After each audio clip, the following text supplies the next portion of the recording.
Hello बच्चों। यहां दिया है plane wave of sound travelling in air incident upon plane water surface at an angle of 60 degree. The velocity of the sound in air is 330 and in water is 1400 meter per second. Then wave undergoes. देखो यहाँ पे हम लोग optics में हम लोगों ने TIR पढ़ा था। तो ऑप्टिक्स में जो डेंसर मीडियम होता था वहां पे उसकी स्पीड कम होती थी। तो यहाँ पे हमको दिख रहा है एयर में स्पीड इसकी कम है और वाटर में ज्यादा है। तो यहाँ पे डेंसर मीडियम कौन सा हुआ? एयर।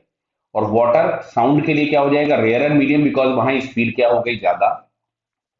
तो जैसे हम लोग म्यू लिखते थे वहां पे कि वो वाली स्पीड जहां पे ज्यादा है, मतलब यहाँ पे हम लोगों के पास ये हो गया 1400 डिवाइडेड बाई 330।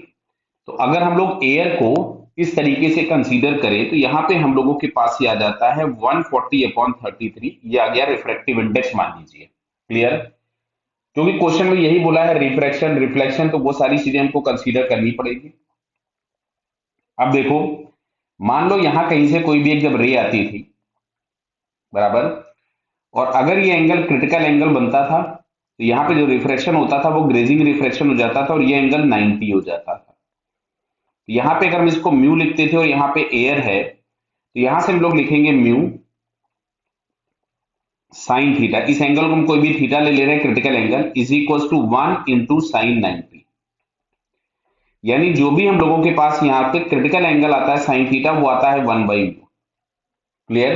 तो 1/म्यू अगर हम लोग यहां से लिखें तो जैसे हम लोगों के पास मिलेगा 33/140।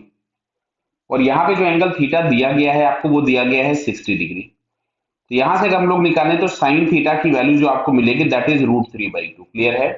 या एक काम करो, इसको हम लोग आई लिख ले तो ज्यादा अच्छा लगेगा, क्योंकि हम लोग कंफ्यूज ना हो जाए बाद में कि सर दो जगह थीटा आपने लिख रखा है। तो इस एंगल को हम लोग आई लिख लेते हैं, तो यहाँ पे ये आई हो गया।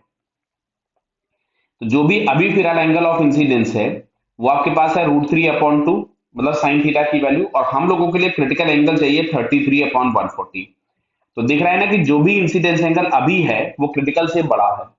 और अगर एंगल क्रिटिकल से बड़ा हो जाता था तो टीआईआर हो जाता है टोटल इंटरनल रिफ्लेक्शन, मतलब वहां पे फिर केवल और केवल क्या होगा? रिफ्लेक्शन। तो इसमें यही उन्होंने पूछा है, रिफ्रैक्शन ओनली, रिफ्लेक्शन ओनली। तो फिर हम लोगों को यहाँ पे इसका बी वाला ऑप्शन करेक्ट दिखता है कि रिफ्लेक्शन ओनली। क्लियर बेटा? Okay, all the best.